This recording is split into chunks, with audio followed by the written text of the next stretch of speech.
Muy bien, buenos días con todos. ¿Cómo están?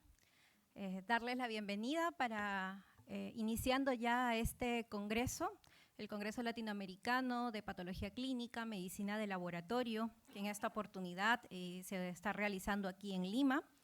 Luego, en 2 años, el siguiente congreso se va a realizar en México, va a ser en Chihuahua, para que ya vayan anotando ahí en sus agendas. Y bueno, yo sí encantada de recibirlos, de que nos acompañen durante estos 3 días. El día de ayer ya habíamos iniciado con un precongreso, de la cual uno de los bloques de microbiología fue justamente tocar micología. Y quería tocar este tema porque me parece que es relevante y que cada vez está teniendo mayor impacto lo que son las infecciones fúngicas. Entonces yo voy a hacer una introducción. Luego vamos a tener la presentación del doctor García de España y luego vamos a tener un reporte de caso a cargo de la doctora Luz Guaroto. ¿Bien? Entonces yo voy a dar inicio a este bloque de micología. Quien les habla, yo soy Carolina Cucho Espinosa, soy médico patólogo clínico, trabajo en el Hospital Nacional 2 de Mayo. Y bueno, en esta oportunidad pues voy a hacer parte de esta conferencia y contarles también un poquito del por qué queríamos tocar este bloque de micología y también lo resaltamos bastante el día de ayer durante el precongreso. Entonces, el título de esta conferencia son las infecciones fúngicas, una amenaza creciente. No tengo conflictos de interés para esta presentación, son los puntos que vamos a tratar a continuación. Y bueno, hace poco salió en esta, y así como estas publicaciones de diferentes medios de comunicación, haciendo referencia acerca de ¿qué? De que los científicos vienen alertando de amenaza mundial causada por los hongos, ¿no? Si bien es cierto, nosotros más, y ahí también lo mencionan, si bien es cierto, nosotros nos estamos dedicando más a la resistencia bacteriana, estamos avanzando con la búsqueda de antibióticos, en el diagnóstico, al punto de que ya estamos optimizando los diagnósticos, haciendo tiempos de respuesta súper rápidos. Todavía con las micosis sigue siendo un desafío. Todavía tenemos dificultades. Creo que la mayoría, si por ahí alguien me comentara luego, las formas como venimos trabajando en la micología es la micología clásica, ¿no? Del cultivo que uno tiene que sembrar, esperar aproximadamente 2 semanas o hasta un mes que crezca ahí el honguito, poder hacerle la identificación. Entonces, pero existen ya actualmente otras metodologías y se están desarrollando, pero va a paso muy lento todavía, ¿no? Entonces, vamos a ver que hasta se tienen grupos de trabajo para ello y en eso se van basando. Por ejemplo, por comentarles, el día de ayer el doctor Guinea, que hizo una presentación de Candida parasilosis, que ya venían presentando la resistencia a los azoles, y también con Aspergillus fumigatus, que son 2 dentro de los cuales las micosis invasivas, que son las que más se van a presentar con mayor frecuencia. Y él hacía la mención del uso de espectrometría de masa MALDI-TOF.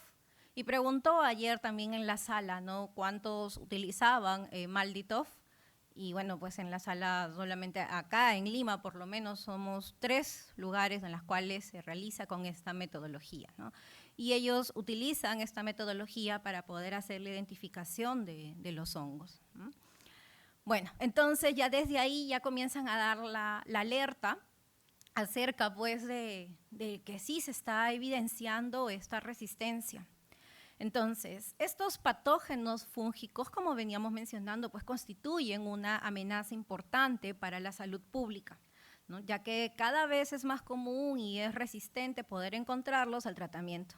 Y hay que también tener en cuenta que solamente tienen acá 4 clases de antifúngicos nada más, en los cuales están los azoles, las poliamidas, las pirimidas, ¿no?, y las equinocandinas. Son las 4 clases de antifúngicos que se tienen, y de esas también ya vienen presentando resistencia.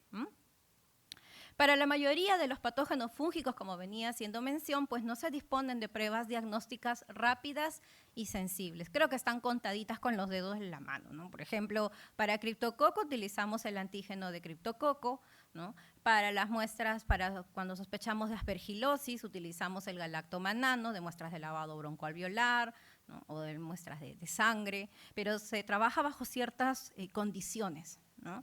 Y vamos a ver que también cuando mencionan para los diagnósticos de estas infecciones fúngicas invasivas, el diagnóstico definitivo es con la biopsia, o sea, el estudio de anatomía patológica, es hacerle la biopsia, es hacerle los aspirados, es la evaluación del tejido. A partir de ahí es el diagnóstico definitivo. Y por la parte de un diagnóstico probable de estas infecciones fúngicas es a través de los cultivos que vienen de los lavados broncoalveolares o de las muestras de esputo, pero estas tienen que ir acompañadas del cuadro clínico y factores de riesgo para yo decir que sí hay presencia de una infección micótica. Entonces, aquí en las estadísticas nos hacen mención de que estas enfermedades fúngicas afectan a 6,5 millones de personas al año y de lo cual representa alrededor de 3,8 millones de muertes. Entonces, estas estadísticas se basan en más de 85 países en el mundo, que es alrededor del 90% de la población mundial. Hay un número considerable de patógenos que están dentro de la lista de prioridad. En el año 2022, la Organización Mundial de la Salud hizo una alerta, así como también publicó ahora en el mes de abril, mayo, hizo la publicación también de aquellos patógenos de bacterias, de las cuales también estaban presentando una alta resistencia y los clasificaban pues como una prioridad pues crítica o alta, ¿no? Lo mismo también hicieron con los hongos. Pero con los hongos no se ha visto que tenga tanta relevancia, y eso es lo que también venían mencionando muchos grupos de estudios científicos, de las cuales dicen ya, si bien es cierto, OMS ha publicado la lista, como podemos ver ahí, la lista en la cual están aquellos grupos que tienen la prioridad crítica, donde está Cryptococcus, Aspergillus, Candida auris, que después vamos a ver el reporte de caso que se publicó aquí en Perú, ¿no? De lo cual, bueno, hasta ahora solamente se han reportado los 3 casos, pero ya nos han dicho pues que uno tiene que estar haciendo la vigilancia activa en búsqueda, ¿no?, de estas micosis. Entonces, están presentes ahí, lo hace mención la OMS, pero ¿cuántos de nosotros pues estamos haciendo la búsqueda de estos agentes? Y no solamente eso, no solamente es identificar, sino que también hay que llegar a la parte de lo que es la susceptibilidad. Y el día de ayer también veíamos que no es tan fácil realizar estos procedimientos de susceptibilidad, probablemente lo tendría que hacer algún laboratorio de referencia. En muchos de los casos se mandan aquí en Perú al laboratorio del Instituto Nacional de Salud. Ayer también tuvimos la presentación del biólogo que está a cargo del área y pues venían pues recopilando todas las cepas que venían de acá de Lima y provincias del Perú, en donde hacía mención pues de las metodologías que venían trabajando para realizar la susceptibilidad a los antifúngicos. Entonces ahí también tenemos al otro grupo, el grupo de prioridad alta, en la cual pues aquí está histoplasma, por ejemplo, ¿no? Algunos de los mucorales. Los mucorales dieron bastante que hablar con la mucormicosis, ¿no?, durante el COVID, y ahí lo vamos a mencionar en un momento. Bueno, entonces, durante el COVID también apareció o resurgieron los hongos que uno no pensaba, ¿no? Y aumentaron más bien en cantidad porque fue ahí donde apareció Candida auris, aparecieron Aspergillus, sobre todo Aspergillus fumigatus, y Aspergillus está relacionado con el uso de ventilador mecánico. Si el paciente ya tiene más de 2 días con el ventilador mecánico, entonces van aumentando las probabilidades de que pueda hacerme alguna aspergillosis invasiva. O también desde que el mismo paciente esté en la unidad de cuidados intensivos, hablan de que puede aumentar hasta un 13% esa probabilidad. Y con el uso del ventilador puede aumentar hasta en un 50% esa probabilidad de adquirir estas aspergillosis invasivas. Y eso es lo que veíamos luego en los pacientes de COVID. Luego, cuando salían del cuadro de COVID, estos pacientes seguían todavía con, entre comillas, probablemente secuelas, pero podían haber sido aspergillus, ¿no? Porque eso también mencionaban en las literaturas. Entonces, aspergillosis, mucormicosis, la candidemia, pues fueron estas infecciones fúngicas más frecuentemente las que estuvieron asociadas a COVID-19 y se informó pues que resultaron tener estas consecuencias devastadoras. Y bien, como vamos a ver en la siguiente diapositiva, justamente nos mencionan aquí el ejemplo, esto fue publicado en el 2021 en la BBC, en donde nos dice pues mucormicosis, el peligroso hongo negro, que se comenzaron a reportar casos en India. Entonces, a partir de ahí yo recuerdo que acá también en Perú comenzaron a sonar las alarmas, nos dijeron, oye, hay un hongo negro que se está detectando, que está matando a la gente, y ya nosotros lo veíamos en pacientes diabéticos, Pero el detalle pues es que ahora esto estaba dándose a conocer más. Entonces también ahí esto generó pues también cierta atención o que uno quiera recibir más información acerca de estos tipos de hongos que uno pues no los encontraba como parte de la rutina, ¿no? Y ahí lo mencionaban pues al famoso hongo negro. Y si bien es cierto, también tenemos publicaciones, esto es una publicación que ha salido en este año, en julio, de la cual hacen referencia de cuáles son esas poblaciones que resultan ser más susceptibles en cuanto a lo que constituye la incidencia o la prevalencia con respecto a estas enfermedades fúngicas. Y como podemos ver de las ciertas patologías, acá solamente consideraron algunas de ellas, no consideraron aquí aquellos pacientes, por ejemplo, que tuvieron aspergilosis, después de una tuberculosis, o pacientes con VIH también con otras patologías, tampoco no las habían mencionado o no las habían considerado acá. Entonces, dentro de las cuales pueden ver ustedes cuáles son estos grupos de los cuales fueron perjudicados o que tenían más riesgo a que tengan estas infecciones fúngicas, ¿no? Y ahí podemos ver a las enfermedades pulmonares obstructivas crónicas, ¿no? De las cuales están más relacionadas con aspergilosis. ¿Quién más? Los pacientes que estaban hospitalizados también, ¿no? Mencionan también aquí a los pacientes que estaban ocupando una cama en la unidad de cuidados intensivos, que ya lo estábamos ahí mencionando. O aquellos pacientes también con leucemia. Se mencionaba también aquí aquellos pacientes que tienen estas neoplasias hematológicas, leucemias, linfomas, que también eran más susceptibles a estas infecciones fúngicas. También hay una publicación que salió el año pasado con respecto a estas infecciones asociadas a los trasplantes, que en un momento también lo vamos a mencionar porque también es parte, y más porque ahora, por lo menos aquí en Perú, se viene implementando o se viene haciendo bastante la campaña de lo que es los trasplantes, la donación de órganos. Entonces, los que son trasplantados tienen riesgo, sí, de que puedan tener infecciones. Y dentro de estas infecciones están las infecciones fúngicas. Si bien es cierto, los pacientes reciben un tratamiento profiláctico, sí están expuestos a ello, ¿no? Y también, y los dos micosis más frecuentes es candidemias y aspergilosis.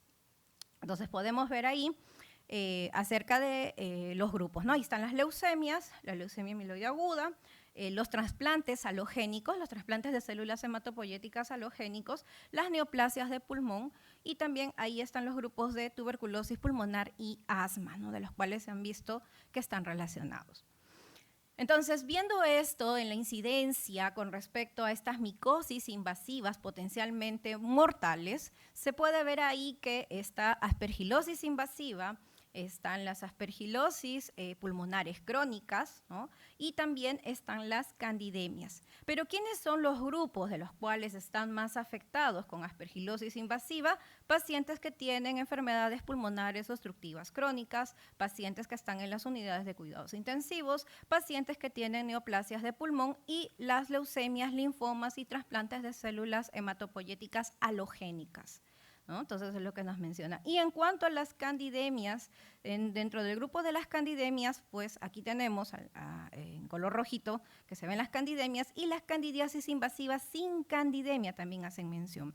El otro grupo que también se mencionan aquí son las neumonías por neumocistis, que no son de pacientes con VIH, ¿no? Y también de neumonía por neumocistis con pacientes que tienen VIH. Otro grupo también están las meningitis por criptococo, ¿no? Que es lo que también uno aísla, ¿no? Y si vamos a la parte de la mortalidad de estas micosis, ¿cuáles son las que estuvieron asociadas a mortalidad? Pues está en primer lugar esta aspergilosis invasiva, está luego la aspergilosis pulmonar crónica y las candidemias, ¿no? Como vemos ahí, de acuerdo a lo que se observa aquí en el gráfico. Y si hablamos también por la parte ya dividiéndonos entonces en cuanto a la incidencia, a la mortalidad de estas enfermedades fúngicas, por ejemplo, para este estudio, pues que fueron más de 120 países los cuales se habían tomado en consideración. Y como ven ustedes ahí, están aquí el contexto pues de las aspergilosis invasivas, pero en enfermedades pulmonares obstructivas crónicas, de la cual ahí vemos que la incidencia anual resulta ser una de las más altas. y también que está asociado a tasas de mortalidad. Con aspergilosis invasivas en las unidades de cuidados intensivos también, que también tienen una alta mortalidad, como podemos apreciar. Y en cuanto a los trasplantes, ¿qué sucede con los trasplantes? Ya estábamos mencionando un poquito, adelantando acerca de las infecciones que se pueden dar en el post-trasplante. Dentro de las cuales, pues, como mencionaba, las infecciones estaban las candidemias y los aspergilos, ¿no? Aspergilosis. Son las dos micosis que están asociadas tanto en trasplantes de órganos sólidos como también en los trasplantes de células hematopoyéticas. Para ambos grupos están presentes estas dos fungemias, ¿no? Estas dos enfermedades fúngicas. Y la otra cosa que también mencionaban era de los trasplantes de órganos sólidos, de las cándidas, la más frecuente, si bien es Candida albicans, también están presentes las otras cándidas no albicans, ¿no? Como la Candida glabrata, ¿no? La Candida glabrata y Candida paracilosis, ¿no? Que son las que mencionaban como dentro de los grupos de las más frecuentes. Y también en cuanto a los trasplantes de células hematopoyéticas, el aspergillus más frecuente es Aspergillus fumigatus, y eso también lo mencionaron ayer durante la presentación que tuvimos, ¿no? Entonces, de acuerdo a esto, la frecuencia también que se describe con la aparición de estas infecciones fúngicas en estos grupos, en los trasplantes de órganos sólidos, que puede ir desde un 1% hasta un 12%, y esto va a depender también hasta qué tipo de órgano puede ser. Y se ha visto que es más frecuente en hígado y en riñón. Mientras que en los trasplantes de células hematopoyéticas, alrededor del 3% es que se pueden presentar estas infecciones fúngicas invasivas. Como podemos ver ahí en la presentación, aquí nos describen cuáles son esos factores de riesgo que hacen más susceptible que un paciente con trasplante, ¿no?, luego que ha recibido el trasplante, tenga el riesgo de adquirir alguna infección. Desde el punto de vista de que uno puede adquirir hasta por vía, porque sabemos que estas micosis uno las adquiere por vía inhalatoria, por ejemplo, Aspergillus, ¿no? Entonces el paciente está más susceptible, hasta en los mismos, en el entorno donde vive o hasta en el entorno hospitalario podría adquirirlo. Hace mención también de que los pacientes también pueden tener alguna otra enfermedad de fondo, ¿no?, como diabetes, por ejemplo, diabetes mellitus. Los mismos fármacos que se utilizan, que son fármacos inmunosupresores, también lo hacen más susceptible a que puedan adquirir estas infecciones.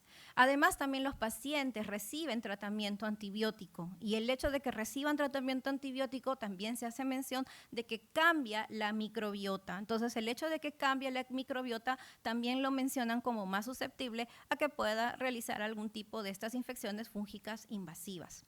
También mencionaban aquí en la literatura de que aproximadamente de 2 a 6 semanas podrían iniciar algún tipo de infección luego de haberse dado el trasplante, ¿no?, en estos grupos. Como podemos ver ahí, pues son varias las situaciones. Ahora, también están asociados aquellos pacientes en los trasplantes de órganos sólidos, si es que se va a tener que hacer alguna reintervención o si mi paciente va a presentar alguna complicación vascular, ¿no? Entonces también se mencionan de que estos también resultan ser factores de riesgo para que puedan adquirir estas infecciones fúngicas.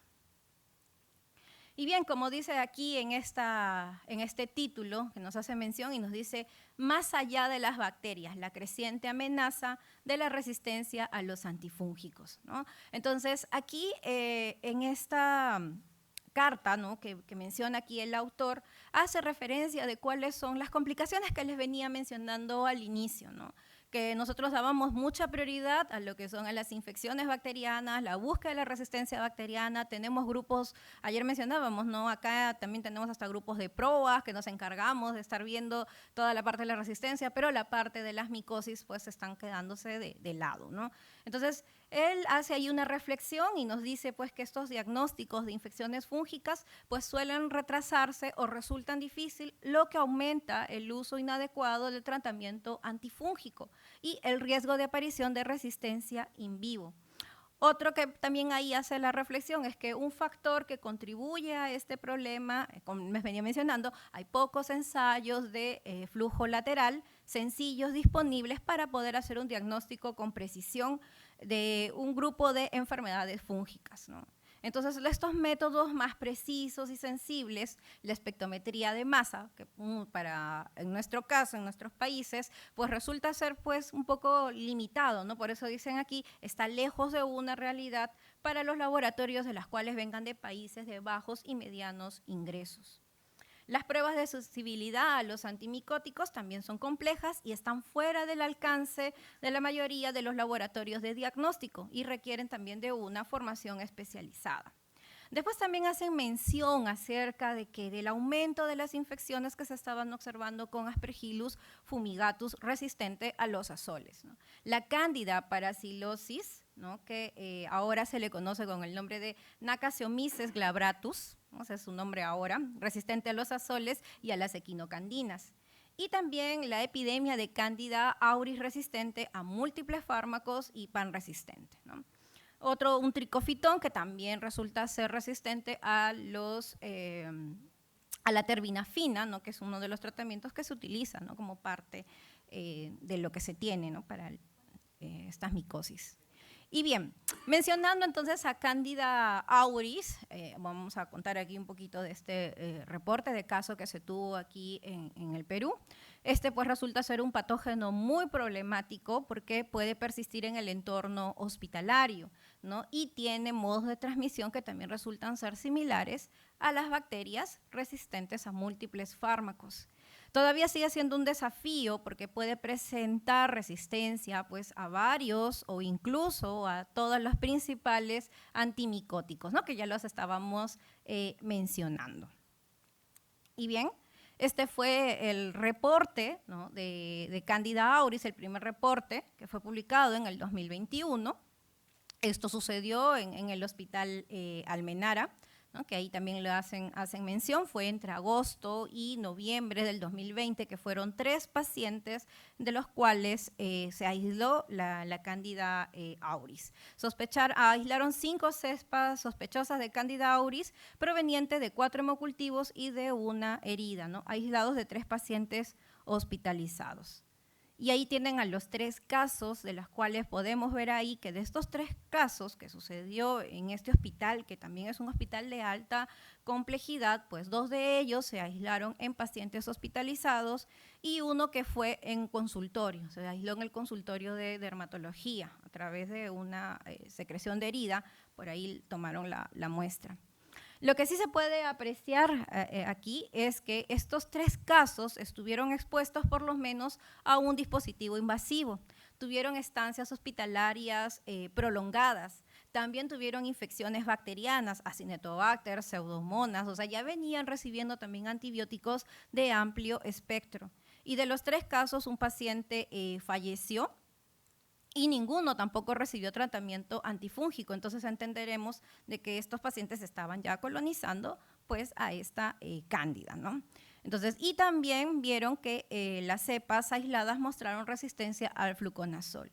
¿Y cómo lo detectaron? Lo detectaron, ahí también vieron que ellos trabajan con el equipo automatizado para hacer la identificación de las levaduras, y salió, dice, con un porcentaje del 94%, ¿no? Entonces, ante eso fue que la cepa la derivan al INS, el INS se encarga de hacerle por espectrometría de masa, le hacen también por el cromoagar, porque hay un cromoagar que es para Cándida auris, también se lo hicieron, y ahí pues con ello lo identificaron. Además también le hicieron a estas cepas estudios de secuenciamiento, que eso ya se hizo en el laboratorio de referencia. Entonces, de esa manera es que pudieron hacer toda esta identificación para Cándida auris. Entonces, resulta también ser de alerta y nosotros también ante esas sospechas o esa duda, pues tendremos que llevar al laboratorio de referencia, no más si todavía son cándidas no albicans, entonces si no las podemos identificar, como sucedió acá, porque vieron ahí, porque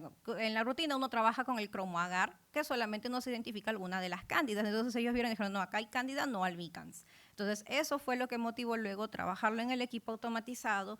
No salió ese 100% que uno esperaría de una identificación perfecta y ante la duda fue que lo derivaron al laboratorio de referencia. Como les comentaba, también existe un grupo que se llama Fondo de Acción Global para las Infecciones Fúngicas, el grupo Gafi.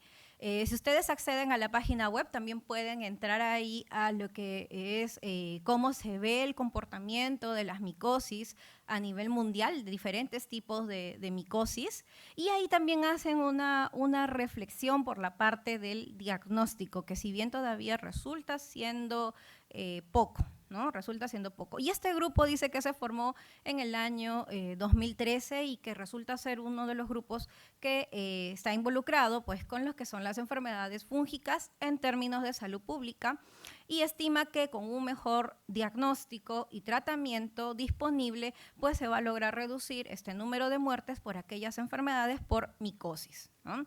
Entonces, ¿qué es lo que ellos están comprendiendo? ¿Cuál es la temática con la cual vienen trabajando? Buscan que minimizar las muertes por SIDA relacionadas a estas enfermedades fúngicas, diagnosticar correctamente la enfermedad pulmonar fúngica similar a la tuberculosis, crear conciencia en aquellos organismos de salud pública, regionales y mundiales, sobre las enfermedades tropicales desatendidas, en este caso, pues estas infecciones por hongos.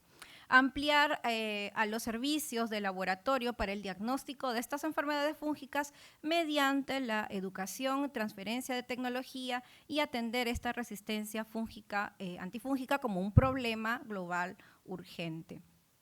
Entonces, ellos vieron cuáles eran estos problemas que se tienen en el diagnóstico. Y bueno, claro, esto es algo de lo que dice la referencia mundial, ¿no? En la cual mencionan qué cosa, que hay falta de personal capacitado para realizar estas pruebas, baja prioridad de las infecciones fúngicas por parte de muchas organizaciones de atenciones médicas y Ministerio de Salud, canales de distribución deficientes para la parte de un diagnóstico adecuado debido a la falta de demanda, ¿no? Algunas pruebas son costosas, la mayoría no lo son. Ayer, por ejemplo, mencionaban las pruebas moleculares para la detección de Aspergillus, pero decían que el costo todavía era alto, ¿no? Los formatos también de prueba inadecuados para entornos rurales y de bajos recursos todavía sigue siendo un problema, a pesar de que esto ha ido disminuyendo, por eso dicen acá, comparan entre un año 2015 con el 2020, todavía sigue siendo un desafío.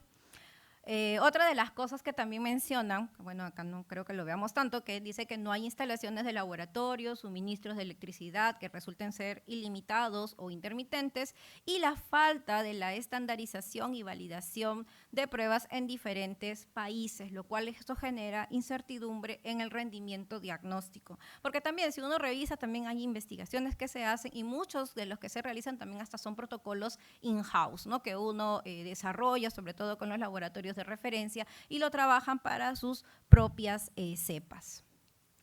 Y bien, entonces para terminar esta primera presentación, como muy bien hemos visto, entonces la incidencia de estas enfermedades fúngicas resulta ser, ya se está viendo la frecuencia, una mejor conciencia clínica, la toma de muestra adecuada, las pruebas de laboratorio que tienen que darse de forma oportuna, también con el apoyo del diagnóstico por imágenes, pues nos hablan de que se podría reducir definitivamente la cantidad sustancial de muertes prematuras, ¿no? En su mayoría que resultan pueden ser evitables, ¿no? Causados por estas enfermedades que resultan ser mortales. Los pacientes trasplantados, como muy bien hemos visto, los dos grupos, trasplantes de órganos sólidos, trasplantes de células hematopoyéticas, pues están expuestos a estas infecciones fúngicas invasivas por los diversos factores de riesgo que también los hemos mencionado. Y todavía sigue siendo algo complicado el manejo de este grupo de pacientes en cuanto a estas infecciones. Bien, entonces esta era la primera presentación que quería darles a conocer. Muchas gracias por su atención. Luego vamos a tener una ronda de preguntas al final de las 3 conferencias. ¿Sí? Bien. Gracias.